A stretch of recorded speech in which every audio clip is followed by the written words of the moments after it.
Personal finance is a sensitive topic that most adults are concerned about. From earning to spending to saving and borrowing, every adult desires to be on his best behavior when it comes to money. However, the past few months have given us enough to chew on regarding money, the future, the unforeseen, and the unexpected.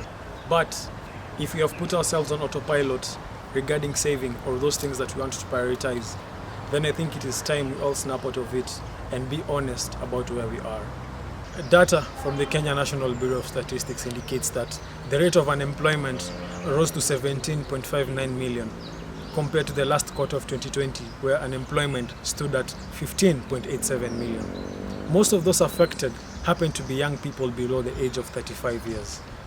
According to the Financial Sector Deepening Kenya, FSD, which is an independent trust dedicated to the achievement of an inclusive financial system that supports Kenya's long-term development goals, most Kenyans have turned to digital lenders for loans as a way of coping with failing incomes. The private sector credit grew by 8.1% as of November 2020 compared to 7.3% in November 2019.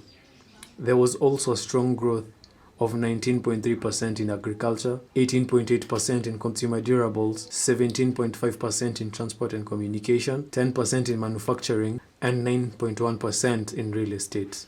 Mobile banking services continue to be the most prevalent, but digital app loans such as Branch and Tala have seen a steeper uptick in the last quarter. Data from Metropole, one of the licensed CRBs in Kenya, shows that the number of loans in arrears has jumped to 45% between August 2020 and January 2021, from 9.6 million accounts to 14 million accounts. This is despite the fact that the Central Bank of Kenya revoked the approval of 337 digital lenders to share data and exempted those that had defaulted on loans less than 1,000 shillings from being negatively listed. However, in the first half of 2020, banks recorded a deposit growth of 24.2%, more than double the 8.6% growth recorded in the first half of 2019. This shows that those that had stable incomes chose to hold on to their money rather than spending it. We talked to Mr. Peter Otieno, who is a financial consultant and leadership coach, just to get his opinion on some of these issues. According to data from the Kenya National Bureau of Statistics, most of the people who've been affected with now the COVID-19 pandemic are young people below the age of 35. Yeah. As a financial advisor, what would you advise them as the best way to get back up? You see, when you're young, your most important and valuable asset is time. You have the time. You can always come down, start again, come down and start again. And I think one of the most important things for young people is to ensure that they grow their value in the marketplace. You see, it could be a good reset. It might actually give somebody an opportunity to reflect again and find what is in their passion. You know, you can be employed, but it's also good to know that whether you're employed or not, you are self-employed, because it's what you're doing there. You should find a way that your value is going up in the marketplace and people will seek you. Yes, as a specialist in that field, and not somebody who is always easily disposable, you see. So they need to work on themselves, work harder on themselves than they work on their jobs or whatever, so that they can grow in value in the marketplace, so that there are people who can be sought as specialists in their domains. And because they are young, they can shift. Maybe somebody was forced to do engineering, and he's an artist at heart, yes, could start on something like that and invest time consistently in practicing his trade and growing in value in the marketplace. Data from FSD Kenya indicates that even as the pandemic was going on, there was still an increase in credit in the private sector that grew by 8.1% as of November 2020. This means that there's still people who are taking up loans and all that. What would your advice be to someone who's thinking of taking a loan right now? Either be it a car loan or a loan to pay fees for their children, or a loan for mortgage and all that. What would the advice be? There are basically two types of debts.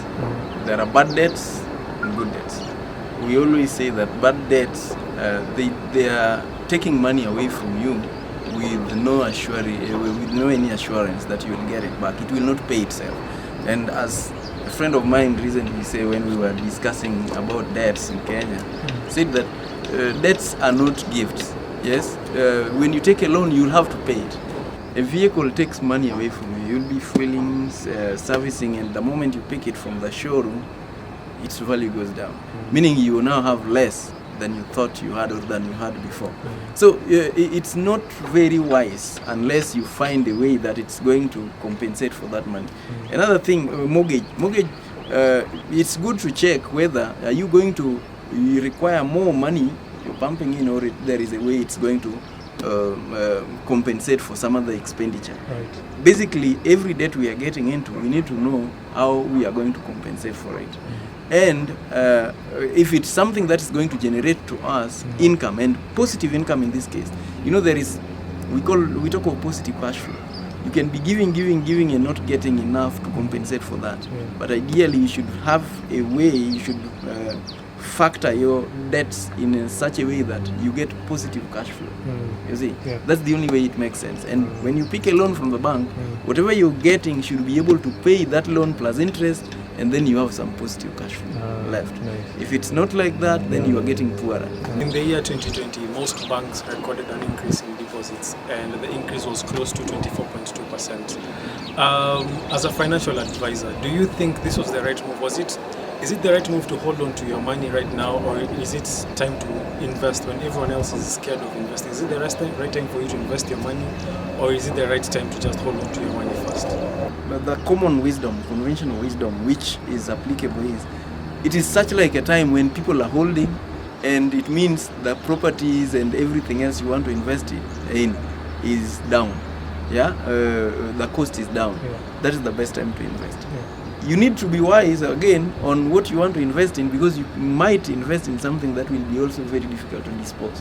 So you need to take all other factors into consideration. But let me tell you, that is the time. If you have some money, you need to invest it, because it will fetch you higher price. And immediately the pandemic, or whichever the situation causing all that slowdown gets off, your property is going to be up.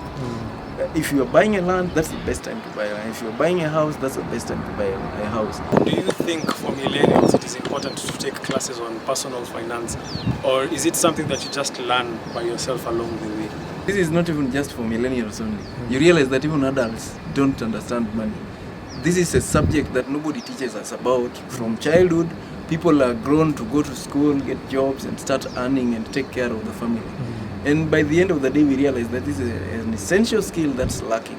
Everyone needs to learn it. But more importantly, even parents need to start teaching their children from childhood what it means to earn money, what it means to make use of money, so that these ideas are ingrained into them and they become habits. By the way, money lessons are very emotional lessons.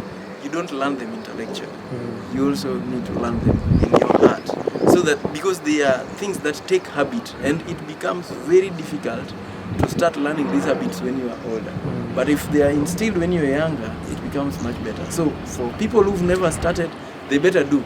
It will earn you something. It will save you some money to consult with some people who are already knowledgeable enough in this field. And also take personal development as a key. Just pick books and learn, pick books and study, pick books and keep reading. Because if you do not show interest in it, chances are you'll just end up the way most people end up.